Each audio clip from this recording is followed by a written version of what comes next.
అన్న ఎట్లా ఉందన్న జూబ్లీహిల్స్ బై ఎలక్షన్ ఇక ప్రచారం కూడా లాస్ట్ డేట్ గా ఉంటుంది, మొత్తం లాస్ట్ అయిపోతా ఉంది. ఎట్లా ఉంది ప్రజానాడి, ఎలా ఉంది?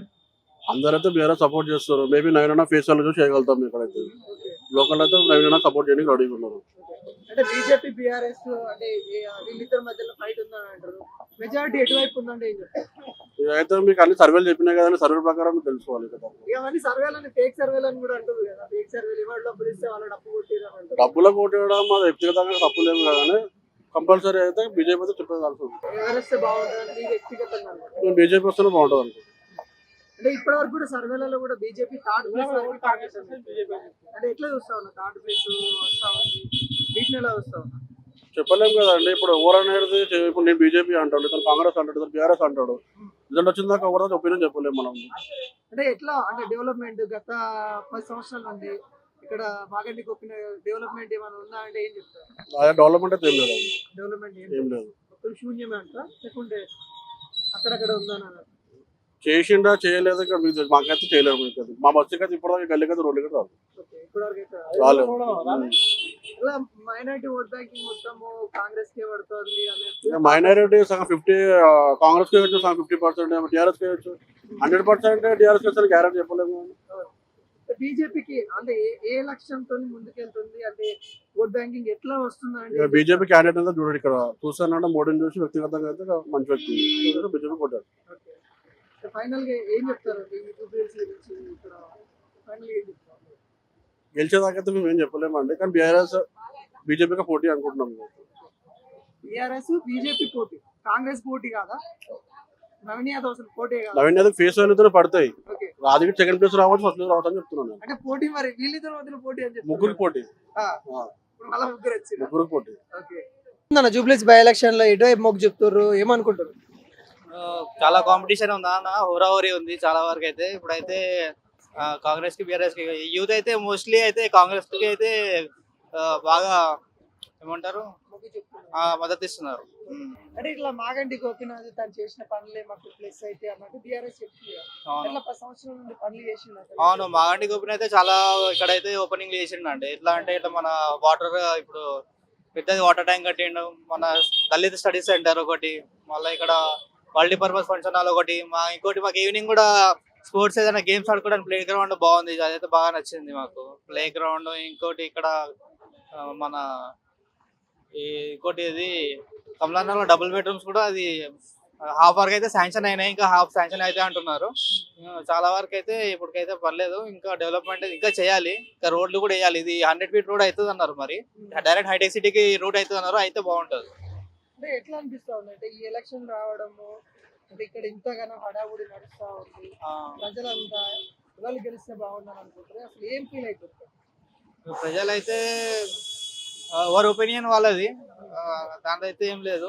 అయితే మోస్ట్లీ అయితే ఇంతకుముందు అయితే ఇప్పుడు ఒక ఛాన్స్ ఇవ్వాలని చెప్పి అందరూ అనుకుంటున్నారు కాంగ్రెస్ కి. ఎందుకంటే ఇప్పుడు ఇప్పటికి 4th టైం అనుకుంటా నవీన్ యాదవ్ ఇప్పుడు దీనిలో పార్టిసిపేట్ చేయబట్టి, కాబట్టి ఇప్పుడు ఒక ఛాన్స్ ఇవ్వాలని చెప్పి అందరు నవీన్ యాదవ్ కి మద్దతు ఇస్తున్నారు. ఎట్లా ఏం చెప్తారు నవీన్ యాదవ్ వ్యక్తిగతంగా ఎలాంటి వ్యక్తి?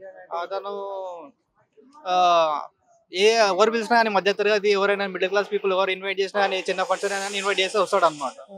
అందరితో మింగిల్ అవుతూ ఉంటాడు. ఏదైనా చిన్న ప్రాబ్లం ఉన్నా కానీ అందరికి అక్కడ ఎంట్రెన్స్ పర్మిషన్ ఇస్తారు, రావడానికి మాట్లాడతాడు అట్లా అని చెప్పి అందరూ మద్దతు ఇవ్వడానికి ఈసారి ట్రై చేస్తున్నారు. మంచి చెడు ఉన్నా కానీ వస్తారు.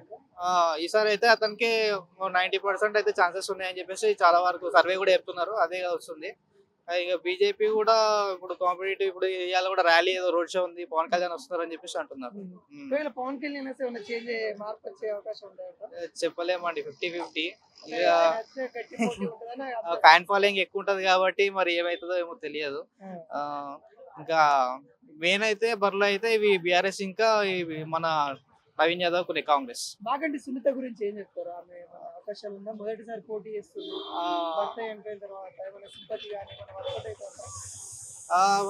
లేడీస్ కాబట్టి లేడీస్ ఓరియంటెడ్ కొద్దిగా సింపతిగా వేసే అవకాశం అయితే ఉందండి. ఎట్లా ఇటు ప్రచారం వస్తున్నారు బీఆర్ఎస్ అందరు వస్తున్నారు. ఎటువైపు అనుకుంటారు? మీ కూరగాయల కాడికి వచ్చే ఇద్దరు సమానం, ఎవరెవరు? కారు కాంగ్రెస్ రెండు సమానంగా ఉన్నాయి. మరి ఇంక ఎవ్వరు గెలుచుతారు ఎవ్వరు లేరు మనకు తెలియదు. అట్లా ఎట్లా ఇక్కడ 10 సంవత్సరాల నుండి మాగంటి గోపినాథ్ ఉన్నాడు కదా. ఉన్నాడు ఆ, కానీ 10 సంవత్సరాల నుంచి ఉన్నాడు కానీ ఇద్దరు సేమ్ ఉన్నారు. మరి ఎవరు గెలుచుతారో అంత మన చేతిలో లేదు. అవు. అంతే. ఎట్లా పనులు ఎట్లా ఎవరు మంచి చేస్తారని ఇంకా అనుకుంటున్నారు? మాకైతే అన్ని మంచిగానే ఉన్నాయి. ఆ, ఇక్కడ ఏది తాయలీళ్ళకి ఇబ్బంది లేదు, ఆ, రోడ్లకి ఇబ్బంది లేదు, ఏది ఇబ్బంది లేదు. ఆ. ఎవరు వచ్చినా మంచిగానే చేసి కేసీఆర్ కావాలా రేవంత్ రెడ్డి కావాలా అని ఇదిగో అడుగుతున్నారు కదా వీళ్ళు. మా ఎవరు వచ్చినా మాకేమి ఇబ్బంది లేదు ఇక్కడ. ఆ, మా సమస్య చెప్తున్నా, మాకు నీళ్ళకు ప్రాబ్లం లేదు, ఏది ప్రాబ్లం అన్ని మంచిగానే చేసిండ్రు. ఏం ప్రాబ్లం ఉంది అని చెప్తాం సార్. ఆ. చెప్పు. ఇంకా అంటే రేవంత్ రెడ్డి చెప్తుంది కదా, ఫ్రీ బస్ ఇస్తున్నాము, సన్న బియ్యం ఇస్తున్నాము, ఫ్రీ కరెంట్ ఇస్తున్నాము, ఇవన్నీ చేస్తున్నాము. పిరి బస్ మళ్ళా గెలిపిస్తే ఇంకేం అరే, చేస్తామంటారు? పిరి బస్ ఇచ్చిండు, బియ్యం తింటున్నాం, బతుకమ్మ చీరలు అన్ని తీసుకుంటున్నాం. ఆయన పిరి టికెట్ పోతుంది, సన్న బియ్యం తింటున్నాం, అన్ని తింటున్నాం. ఆయన ఇచ్చింది కాదనొద్దు, మనం ఇస్తున్నాం, తింటున్నాం. మంచిగా ఉంది మా దగ్గర అయితే. ఇక్కడ గుట్ట మీద ఏ ప్రాబ్లం లేదు, ప్రాబ్లం అయితే ఏం లేదు. ఏం లేదు, డ్రైనేజీ ఏమి లేవు సార్. ఇన్ని సంవత్సరాల నుంచి ఉంటున్నాం మేము, ఉండబట్టి 30 సంవత్సరాలు ఉంటున్నాం కానీ మాకు ఏది ఇబ్బంది లేదు. ఈ గట్ట మీద అయితే ఏమి ఇబ్బంది లేదు. ఎట్లా సునీతమ్మ గెలిస్తే బాగుంటుందా, నవీన్ అన్న గెలిస్తే బాగుంటుందా అంటే ఏం చెప్తారు? ఎవ్వరు గెలిచితే నా చేతిలో ఏముంది సార్, నేను వేసే ఓటు వేస్తా. నా ఇంకా ఎవరు గెలిచి దేవుని చేతిలో, నా చేతిలో ఏముంది చెప్పు. అంటే ఏమనుకుంటారు? అరే సునీతమ్మ భార్య భర్త ఏమో సార్, ఇంతవరకు మేము ఏం అనుకోలేదు. 2 సేమ్ ఉన్నాయంట, ఎవరు గెలుస్తారో మనకు తెలియదు.